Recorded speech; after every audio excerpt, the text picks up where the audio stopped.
ಈಗ ಬೆಂಗಳೂರಿನ ಇತರ ಸುದ್ದಿಗಳನ್ನ ಫಟಾಫಟ್ ಅಂತ ನೋಡ ಜಸ್ಟ್ 5 ನಲ್ಲಿ. ವಾಲ್ಮೀಕಿ ಅಭಿವೃದ್ಧಿ ನಿಗಮದಲ್ಲಿ ಅಕ್ರಮ ಪ್ರಕರಣ ಸಂಬಂಧ ಶಾಸಕ ಬಿ ನಾಗೇಂದ್ರಗೆ ಸೇರಿದ 8.7 ಕೋಟಿ ಮೌಲ್ಯದ ಆಸ್ತಿಯನ್ನ ಇಡಿ ಜಪ್ತಿ ಮಾಡಿದೆ. ಅಕ್ರಮ ಹಣ ವರ್ಗಾವಣೆ ತಡೆ ಕಾಯ್ದೆಯಡಿ ಮುಟ್ಟುಗೋಲು ಹಾಕಿಕೊಳ್ಳಲಾಗಿದೆ. ವಸತಿ ಮತ್ತು ವಾಣಿಜ್ಯ ಆಸ್ತಿ ಸೇರಿ 4 ಸ್ಥಿರಾಸ್ತಿ ಮುಟ್ಟುಗೋಲು ಹಾಕಿಕೊಂಡಿದ್ದು ಅಪರಾಧದ ಉಳಿದ ಆದಾಯ ಪತ್ತೆ ಹಚ್ಚಲು ಸಾಧ್ಯವಾಗಲಿಲ್ಲ.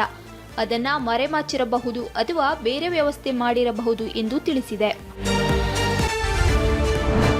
ಸೈಕಲ್ ಗ್ಯಾಪ್ ಪಬ್ ಗಲಾಟೆ ಕೇಸ್ನಲ್ಲಿ ಆರೋಪಿಗಳ ವಿರುದ್ಧ ಪೊಲೀಸರು ಸರಿಯಾದ ಕ್ರಮ ಕೈಗೊಂಡಿಲ್ಲ ಅಂತ ಆರೋಪಿಸಿ ಕೈ ಮುಖಂಡ ಹನುಮಂತರಾಯಪ್ಪ ನೇತೃತ್ವದಲ್ಲಿ ಜ್ಞಾನಭಾರತಿ ಠಾಣೆ ಎದುರು ಪ್ರತಿಭಟಿಸಲಾಗಿದೆ.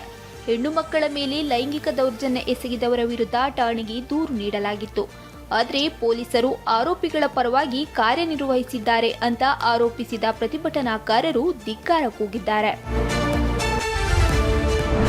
ಜಮೀನು ಖರೀದಿಸಿ ವಂಚಿಸುತ್ತಿದ್ದವನನ್ನ ಮಾದನಾಯಕನಹಳ್ಳಿ ಠಾಣೆ ಪೊಲೀಸರು ಬಂಧಿಸಿದ್ದಾರೆ. ನರಸಿಂಹಮೂರ್ತಿ ಬಂಧಿತ.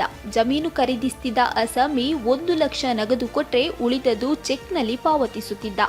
ಜಮೀನು ರಿಜಿಸ್ಟರ್ ಆದ್ಮೇಲೆ ಚೆಕ್ನ ಬ್ಲಾಕ್ ಮಾಡ್ತಿದ್ದ.